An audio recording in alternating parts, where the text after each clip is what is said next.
Olá, alunos do Colégio Sagrada Família. Professor Ricardo aqui de novo. Mais uma aula de Biologia para o meu primeiro ano. Vamos lá. A gente viu na aula passada, como você já bem sabe, o começo desse livro 2. Quando a gente começou a falar no livro 2, a gente viu que tem um monte de organelazinha, da qual a gente já viu no livro anterior. Mas ele dá continuidade se aprofundando no conteúdo. E a gente parou quando falou lá do acrossomo.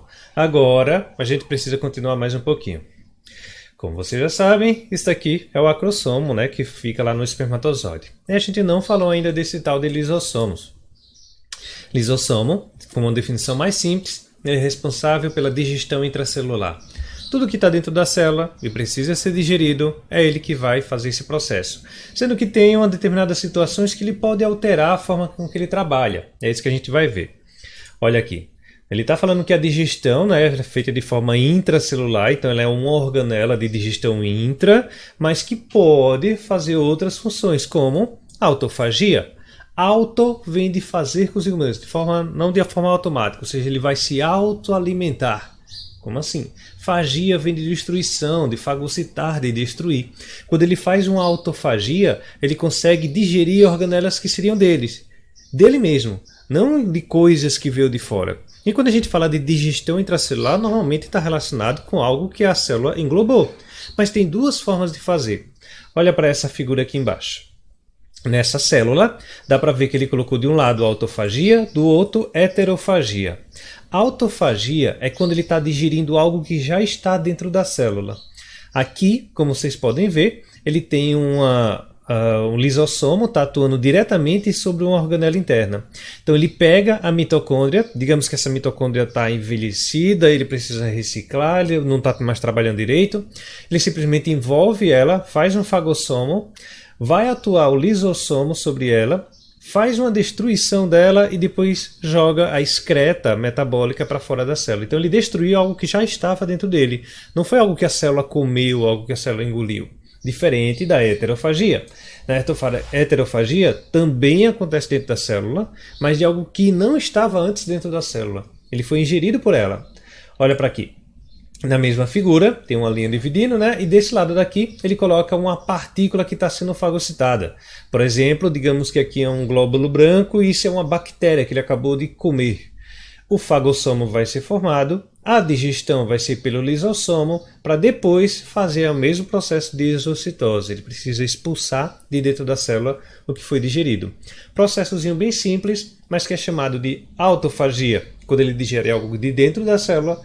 Heterofagia, de algo que estava fora, foi para dentro e depois ele digeriu. Viu? Seguindo, ele diz que existe também uma apoptose. Essa apoptose, ele destrói a célula inteira, sendo que de uma forma programada. Ela acontece normalmente quando a célula tem algum defeito. Às vezes a célula acabou de ser feita e aquela célula tem um defeito no material genético e ele precisa destruir para aquela célula não se tornar uma célula cancerígena.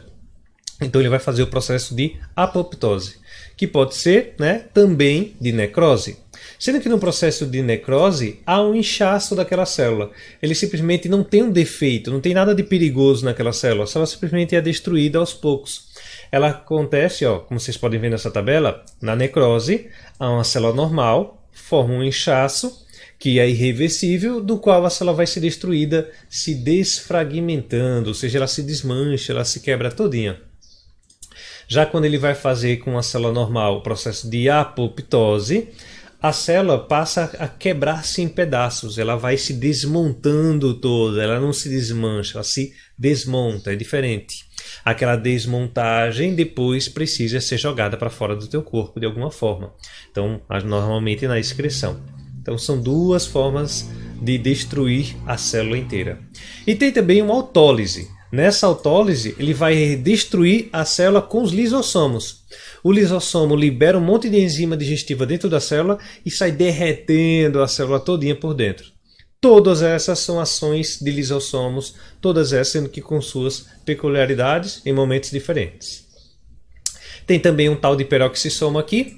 Esse é responsável por tirar tudo que é tóxico do teu organismo. Normalmente substâncias tóxicas que agridem muito o nosso fígado, como bebida alcoólica ou até medicamentos, podem machucar nossas células. Para evitar isso, os peroxissomos todos estão lá, sempre para neutralizar qualquer substância que seja tóxica a você, que esteja te fazendo mal. Existem diferentes formas de fazer isso, mas normalmente é para algumas enzimas produzidas pela própria célula que vai lá e deixa a substância não te fazer mais mal. Logo, o teu rim filtra e joga aquilo dali para fora.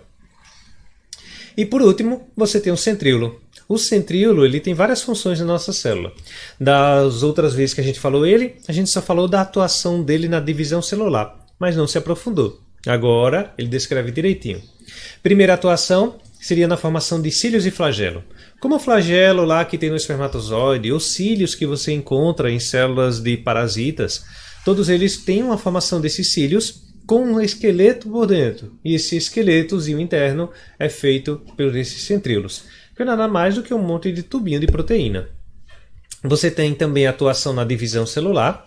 No momento que a célula está se dividindo, você tem o material genético sendo dividido também. Quem separa o material genético para essas duas células é esse centríolo também. Mais uma função bem simples e bem básica. E por último, que não é menos importante, são responsáveis pela formação de microtúbulos que dão forma à célula.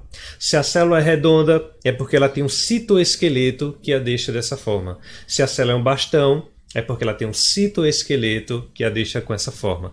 Tudo isso só é possível por esses centríolos, que vão dar forma para todas essas células. Só isso mesmo. Então, esse assunto é bem simples, bem básico, faltava muito pouca coisa.